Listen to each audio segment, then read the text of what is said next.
Lecture du livre du prophète Baruch. Au Seigneur notre Dieu appartient la justice, mais à nous la honte sur le visage comme on le voit aujourd'hui. Honte pour l'homme de Juda et les habitants de Jérusalem, pour nos rois et nos chefs, pour nos prêtres, nos prophètes et nos pères. Oui, nous avons péché contre le Seigneur, nous lui avons désobéi. Nous n'avons pas écouté la voix du Seigneur notre Dieu, qui nous disait de suivre les préceptes que le Seigneur nous avait mis sous les yeux. Depuis le jour où le Seigneur a fait sortir nos pères du pays d'Égypte jusqu'à ce jour, nous n'avons pas cessé de désobéir au Seigneur notre Dieu. Dans notre légèreté, nous n'avons pas écouté sa voix. Aussi, comme on le voit aujourd'hui, le malheur s'est attaché à nous, avec la malédiction que le Seigneur avait fait prononcer par son serviteur Moïse, au jour où il a fait sortir nos pères du pays d'Égypte pour nous donner une terre ruisselant de lait et de miel. Nous n'avons pas écouté la voix du Seigneur notre Dieu, à travers toutes les paroles des prophètes qu'il nous envoyait. Chacun de nous, selon la pensée de son cœur mauvais, est allé servir d'autres dieux et faire ce qui est mal aux yeux du Seigneur notre Dieu.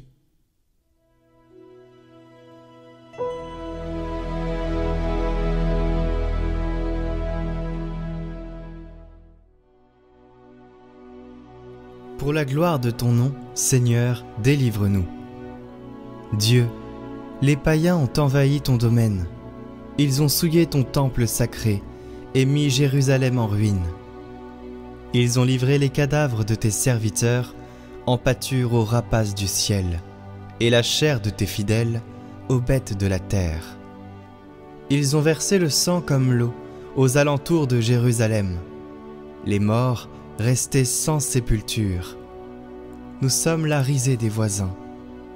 Combien de temps, Seigneur, durera ta colère et brûlera le feu de ta jalousie?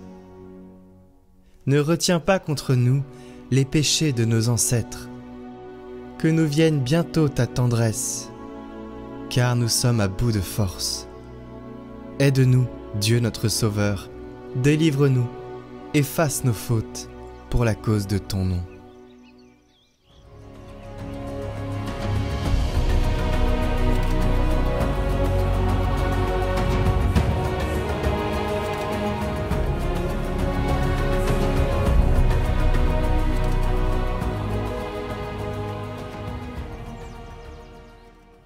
Évangile de Jésus-Christ selon saint Luc.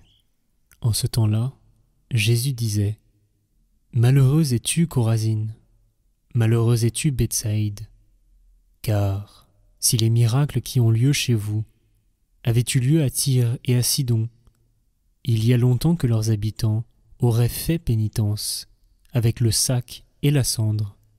D'ailleurs, Tyr et Sidon seront mieux traités que vous lors du jugement. Et toi, Capharnaüm, seras-tu élevé jusqu'au ciel? Non, jusqu'au séjour des morts tu descendras. Celui qui vous écoute m'écoute, celui qui vous rejette me rejette, et celui qui me rejette rejette celui qui m'a envoyé.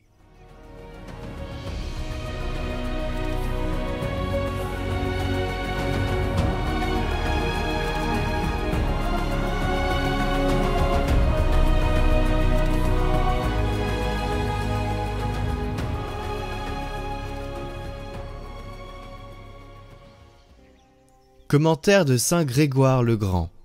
Malheureux es-tu, Chorazine, malheureux es-tu, Bethsaïde. Il multiplie les nations et il les ruinera.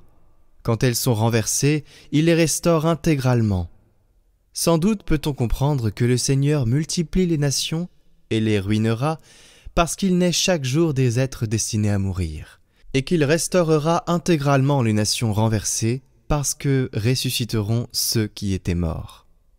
Toutefois, nous entendons mieux ces paroles si nous percevons comment elles s'accomplissent dans l'âme de ces peuples. Le Seigneur multiplie les nations et il les ruinera parce que, s'il les accroît par la fécondité de leur descendance, il les abandonne aussi dans leurs incroyances. Mais une fois renversés, il les restaurera intégralement, parce que ces nations qu'il avait abandonnées dans la chute de leurs incroyances, il les a ramenées un jour à la stabilité de la foi.